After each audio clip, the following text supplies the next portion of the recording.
Hi, and welcome to the Davis Connects Resume Workshop.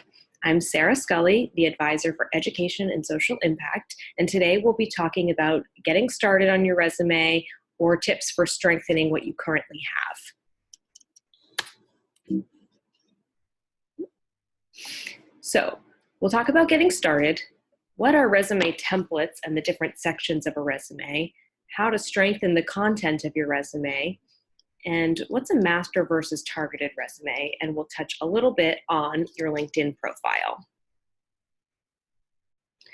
So when getting started, all you really need is a Word document where you can write out a list of all your experiences that you've had to date. So any summer jobs you might have had, babysitting roles, internships, volunteer work, leadership activities, extracurricular activities, and make sure to include what your role was, the company or organization with which this role took place, and the location and dates. Then, under each experience, create at least 1 to 2 bullet points that explain your responsibilities and impact during your time with the organization. Once you've done this, you'll be able to transfer your work to a pre-formatted resume template for the next steps. Resume templates are a wonderful tool, so it really takes away the headache of having to format your own resume and align the dates and bullet points, which can be very time-consuming and frustrating. The pre-formatted ones do all of that for you, so all you're doing is transferring your information from one place to another. Davis Connects has a template prepared for you in Handshake under Career Center resources that you can use. And this is to help you get started. It's a fairly traditional template.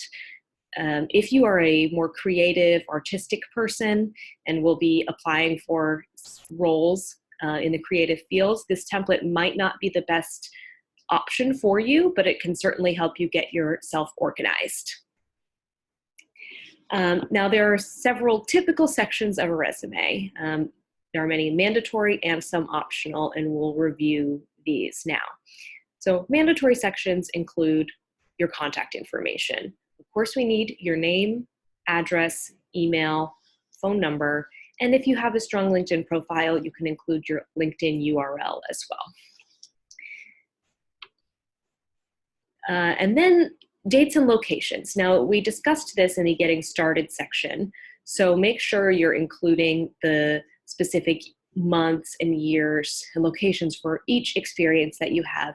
And you want this to be consistent throughout your resume. So no matter what section you're working on, stay consistent with how you're describing your time with each organization. So you might say summer 2019, or you might say June 2019 through August 2019. So if you're using seasons, use seasons throughout your resume. If you're using months and years, use months and years throughout your resume.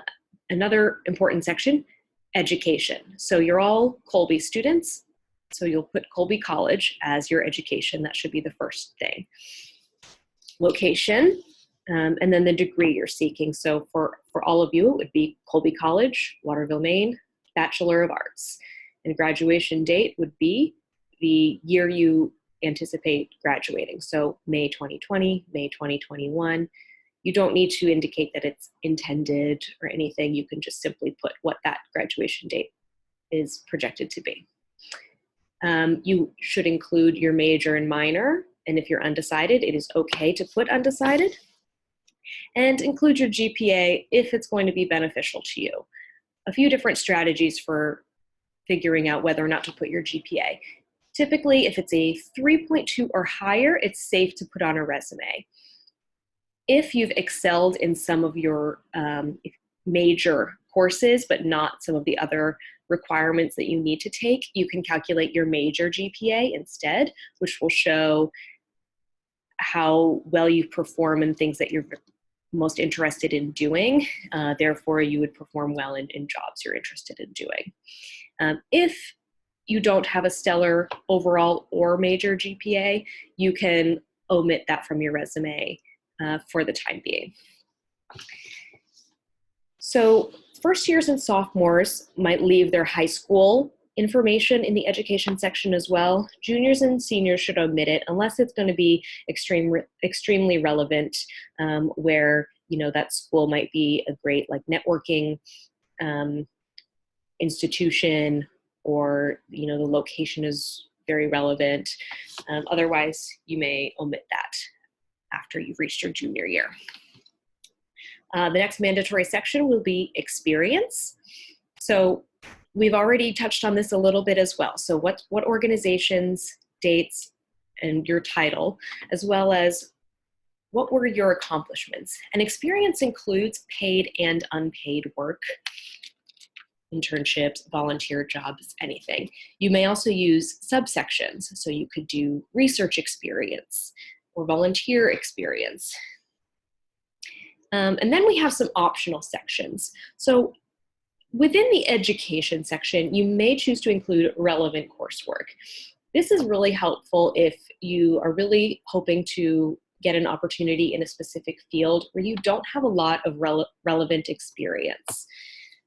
So maybe you've taken a few courses that have really built up your knowledge on this industry, and you want to reflect that in your resume somewhere. You can list out your relevant coursework.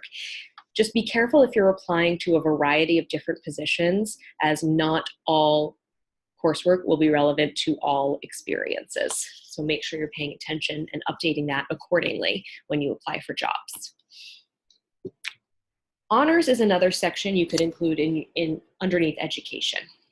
So this would be something like Dean's List, Presidential Scholar, Bunch Scholar, something prestigious, and should most typically be kept to your college career. Excuse me. Then we also have leadership activities. So this could be clubs, this could be student government, it could be, captain of an athletics team, anything like that. So that's another optional, subsection you might choose to include. We also have skills and interests. Skills are referring to more technical skills, and this wouldn't necessarily be Microsoft Office Suite. It would be more of, specialty certifications, or maybe coding languages, or, Adobe Photoshop, something that, not everybody uses every day. Languages refer to foreign languages. So if you speak more than one language, you may indicate that here and your level of proficiency in the different languages. Interests could include unique or impressive interests. So not necessarily reading, cooking, travel, but maybe something more specific like solo wilderness travel could be an interest that you choose to include on your resume. But again, this would be an optional section. Okay, once you've gotten everything onto a resume template, you want to make sure that the content is as strong as it can be. So some tips for taking care of that are to make sure you're starting off each bullet point with a strong verb, and try not to use this verb too many times throughout your resume. One way to make sure it's strong is just to avoid passive verbs like assisted, helped, attended. This doesn't really reflect the impact you had necessarily. So make sure if you're using those words, go back and see how you might be able to remove that and just strengthen your bullet point just by simply removing those words.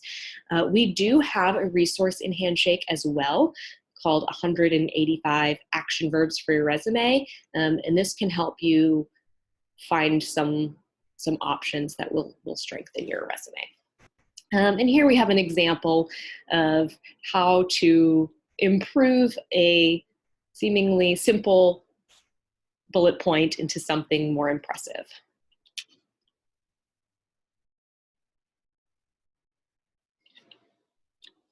Some more strengthening tips. Make sure to quantify your responsibilities and impact as much as possible. So rather than saying you helped in a first grade classroom, you might say you supervised a classroom of 25 students ages 6 and 7. That really gives the reader a good idea of, the level of responsibility you had in this role. Or you might, a phone-a-thon worker is a really common role for students at Colby, especially during this huge campaign that we're in the middle of. So you might say that you fundraised over $5,000 in 2 months, contributing to the largest liberal arts campaign ever undertaken at $750 million. This really lets people know, what is this project you're working on? What was your impact and in what amount of time? So that's especially helpful in setting the stage. Once you've worked on these pieces, Colby has invested in a resource called VMock. It's an AI platform where you can upload your resume to get an immediate score and feedback. And we have gotten access for all students to use this resource for free. So all you need to do is go to vmock.com/Colby and log in with your first name last name @colby.edu email. Everybody has one, but if you use your other shortened email, it will ask you to pay. So make sure you're paying attention to which email you're using so you don't end up paying for this resource. Otherwise, use your regular Colby password, and you can access this for 10 free uploads. Once you've gotten the feedback in VMock, you have to make any of the changes suggested externally before you can upload again. You won't be able to make the changes within the system, but it will give you a lot of good tips for how to improve the work you've done so far. Once you've done what you can, you may certainly make an appointment with a Davis Connects advisor. So that, like most things at Davis Connects, is done through Handshake. Under Career Center and appointments, you can search by desired industry, by specific advisor, or just undecided and pick the first available appointment that fits your schedule. So another thing about resumes, typically you're starting with one page, and that should be relatively consistent throughout your college career. Some people come in with a lot of different experiences that might exceed one page, or you might have just enough to fill a page. So everybody's going to be at a different point when they first get started putting something together. But the idea is to have a master resume. So put everything you've done on one document. And this could be a variety of different types of experiences. Basically, it's just a good place to store everything so that you can pull from it as you target your other resumes to more specific experiences. And you're not forgetting anything that you've done in your past. Now, the targeted resume would include experiences that are relevant to the jobs you're applying for now. So if you have so many things that you can't fit it all on a single page, you'd choose the most relevant experiences and include those on your targeted resume for the specific organization or role. You might target your resume by including different sections if the role is looking for something specific. So, for example, if you're interested in international education, you might include your own international experiences. Maybe you're looking for a leadership role. You might include different things that qualify as leadership roles. So you can target your resume by creating different sections that apply to what you're looking for now. Again, you don't need to include necessarily everything you've ever done, especially if it's not applicable. And then make sure you're saving each resume that you create as something specific so you know what you're submitting to which companies and roles, because when you're having interviews with them, they will ask you about things on your resume, so you want to make sure you're looking at the same document and keeping track of where you're sending things. Another way to target a resume, if you don't necessarily have a lot of experiences to pick and choose from, is to look at their job description and their desired qualifications and aspects of the role, and pick out some of those key words and make sure you're incorporating them into your resume. So you don't want to lie about any of the experiences that you've had, but you know, it is a good way to help you kind of strengthen your resume when you look at the job description and realize, hey, I actually do have that experience, or I have done that, but it's not reflected here. So let me, you know, edit my resume and make sure that it's reflected in there.